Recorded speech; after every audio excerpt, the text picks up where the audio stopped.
هنعمل انبوكسنج المايك القناة الجديد زي ما عملنا في الكاميرا. ارخص مايك احترافي موجود في السوق علشان نحسن جودة المحتوى من كله بالمرة.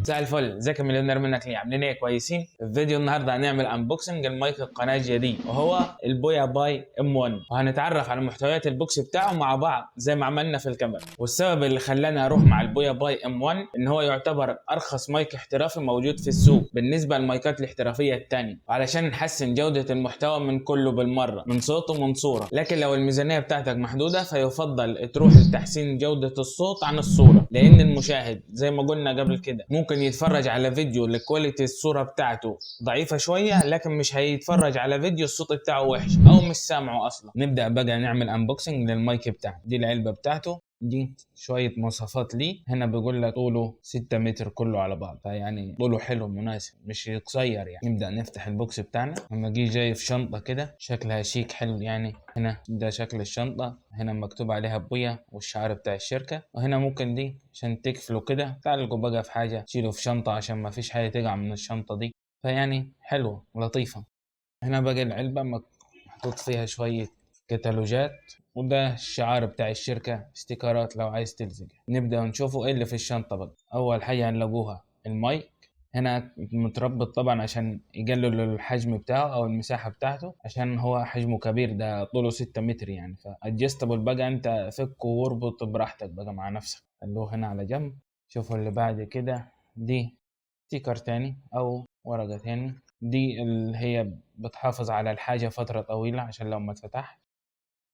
دي لو عايز اللي هو تحول الجاك ال3.5 ده للجاك الكبير ده لو هتستعمله في حاجة خارجية يعني. تمسك الاتنين كده تركبهم كده يبقى تحول من 3.5 للجاك ده، بس احنا مش محتاجين نحطه على جنب كده. ده المايك. هنا بقى ده المشبك اللي بتستعمله عشان تثبت المايك بيه في الهدوم، او مثلا يعني تثبته مثلا كده فيبقى المايك هنا. تعالوا نركبوه مع بعض. في المايك بقى الجزء ده حطه كده واروح دايس عليه لغاية ما المايك يدخل مكانه كده عشان تثبته كده بقى، سواء كده في صابعك او في هدومك، في الحاجة اللي انت عايز تثبته فيها براحتك بقى. هنا ده حجر، هوريكم الحجر ده ايه فايته دلوقتي. انا عايز اوريها لكم. دي السفنجة دي او القطعة السوداء دي عبارة عن اسفنج بيركب فوق المايك هنا عشان يقلل الضوضاء اللي داخلة للمايك نفسه.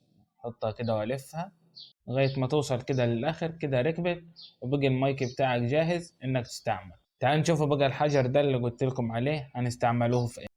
هنمسك الجزء ده كده وهنبدأ نفك كده. هنلاقي هنا مكان للحجر ده، القطعة دي السادة دي ادوس على السوستة دي كده لورا بيها وادوس على الحجر اركبه كده مكان، اروح رابط الجزء اللي فكيته ده تاني. بعد كده هتيجي هنا هتلاقي فيه زرار، الزرار ده لو تحت على اوف سمارت فون يبقى ده كده هتشغل المايك على الموبايل بس، لكن لو وصلته بالكاميرا مش هيشتغل ومش هيلقط صوت. لازم ترفع الزرار لفوق كده ويبقى على كاميرا.